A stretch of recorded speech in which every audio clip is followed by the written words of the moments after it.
پتہ چلتا ہے کہ بعض لوگ اس میں بڑا غلو کرتے ہیں کہ جس نے یہ کہہ دیا کہ اللہ عرش پر ہے، آسمان پر ہے، تو گویا مکان لازم آ گیا تو وہ گمراہ ہو گیا۔ قرآن خود جگہ جگہ کہہ رہا ہے بھلا اس سے تم ڈرتے نہیں ہو جو آسمان میں ہے؟ تو جو اللہ کا مطلب ہے وہی ہمارا مطلب ہے۔ کوئی آپ سے پوچھے نا کہ تم جب کہتے ہو اللہ آسمان پہ عرش پہ ہے تو یہ تو اللہ کے لیے جہت لازم آ رہی ہے، مکان لازم آ رہا ہے، تو آپ کہو نہیں لازم آ رہا۔ تو کہ کیوں لازم نہیں آ رہا؟ کہو جب اللہ اپنے بارے میں کہتا ہے کہ میں آسمان میں ہوں، تو جب اللہ کے کہنے سے لازم نہیں آ رہا تو ہمارے کہنے سے بھی لازم نہیں آ رہا۔ تو پھر ممکن ہے وہ آپ سے سوال کریں، آپ سے یہ پوچھیں کہ جب آپ نے کہہ دیا کہ وہ ادھر ہے، اوپر ہے، تو جہت تو ہو گئی، تو آپ کہیں بھائی نہیں ہوئی۔ کہیں کیوں نہیں ہوئی؟ کہیں جب اللہ کے کہنے سے اگر ہو رہی ہے تو پھر ہمارے کہنے سے بھی ہو رہی ہے، اللہ کے کہنے سے نہیں ہو رہی تو ہمارے کہنے سے بھی نہیں ہو رہی۔ تو اللہ اعلم بمرادہ، اللہ نے اپنے بارے میں ہمیں جو بتایا ہے اس کی پوری حقیقت اللہ ہی جانتا ہے۔ ہم تو وہ الفاظ استعمال کریں گے جو اللہ نے اپنے لیے استعمال کیے۔ جو اللہ نے اپنے لیے الفاظ استعمال کیے وہ یہی کہ الرحمن علی العرش استوى، رحمان عرش پر مستوی ہے۔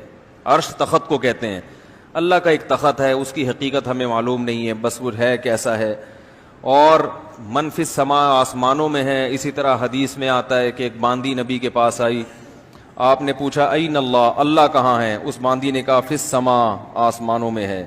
آپ نے فرمایا کہ اس کو آزاد کر دو، صحابی کو حکم دیا کہ اس کو آزاد کر دو۔ آپ نے اس سے نہیں پوچھا آسمانوں میں کیسے ہے، کیا بھائی تو عامی آدمی سے بھی جب پوچھا جائے گا اللہ کہاں ہے تو وہ کہے گا بھائی اللہ آسمانوں میں ہے، عرش پہ ہے، کیسے ہے، کیا ہے، ہمیں نہیں پتا۔ البتہ قرآن میں کچھ دوسری آیتیں ہیں جن میں آتا ہے وَهُوَ مَعَكُمْ أَيْنَمَا كُنْتُمْ، تم جہاں بھی ہو وہ تمہارے ساتھ ہے، یہ بھی ہے قرآن میں۔ نَحْنُ أَقْرَبُ إِلَيْهِ مِنْ حَبْلِ الْوَرِيدِ، ہم تمہاری شہرک سے بھی زیادہ قریب ہیں۔ بات سمجھ میں آ رہی ہے؟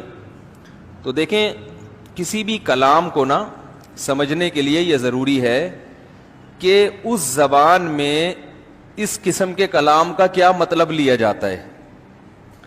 تو جب بھی ہم کسی سے بات کرتے ہیں، اردو میں بھی جو اصول ہیں وہی عربی میں ہیں اس معاملے میں۔ جب آپ کسی کی مدد کا وعدہ کرتے ہیں اور بتاتے ہیں کہ میری مدد ہر وقت تمہارے ساتھ رہے گی، تو آپ اس کے لیے کیا الفاظ استعمال کرتے ہیں کہ بھئی تم جہاں ہو میں تمہارے ساتھ ہوں، یعنی تم پہ نظر رکھے ہوئے ہوں اور تمہاری مدد کے لیے ہر وقت تیار ہوں۔ تو یہاں مطلب یہ ہوتا ہے کہ علم کے لحاظ سے بھی تمہارے ساتھ ہوں، یعنی مجھے پتا ہوگا تم کیا کر رہے ہو، نظر رکھی ہوئی ہے میں نے، اور قدرت کے لحاظ سے بھی تمہارے ساتھ۔ قدرت کا مطلب کہ تمہاری مدد پر میں قدرت رکھتا ہوں، تم یہ نہ سمجھو کہ مجھے قدرت ہی نہیں ہے، تو میں ہر وقت تمہاری مدد کر سکتا ہوں۔ تو عربی میں بھی، چونکہ عربی بھی ایک زبان ہے، تو قرآن جب عربی میں نازل ہوا تو قرآن کا بھی وہی مطلب لیا جائے گا جو عربی زبان میں مطلب لیا جاتا ہے۔ قرآن جب کہتا ہے کہ اللہ کہاں ہے تو اس کا جواب قرآن دیتا ہے عرش پر ہے، لیکن قرآن دوسری جگہ یہ بھی بتاتا ہے کہ ہم ہر وقت تمہارے ساتھ ہیں۔ تو ان دونوں آیتوں میں تطبیق ایسے ہوگی کہ اللہ کی ذات عرش پر ہے، لیکن علم اور قدرت کے لحاظ سے اللہ ہر جگہ موجود ہے، ہر وقت ہمارے ساتھ ہے، یعنی ہمیں دیکھ بھی رہا ہے، سن بھی رہا ہے۔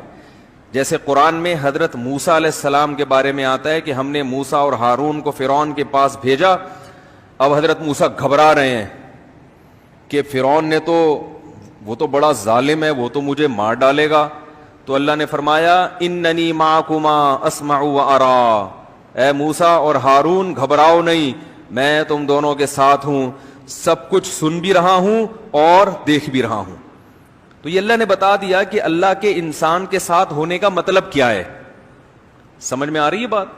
اللہ کے انسان کے ساتھ ہونے کا مطلب کیا ہے، یہ قرآن نے خود بتا دیا کہ مطلب یہ ہے کہ میں ہر وقت تمہیں دیکھ بھی رہا ہوں اور ہر وقت سن بھی رہا ہوں، یعنی تمہاری ہر وقت مدد کر سکتا ہوں، ایک ایک چیز سے باخبر ہوں۔ اس لحاظ سے اللہ ہمارے قریب بھی ہے، لیکن اللہ کی ذات کہاں ہے؟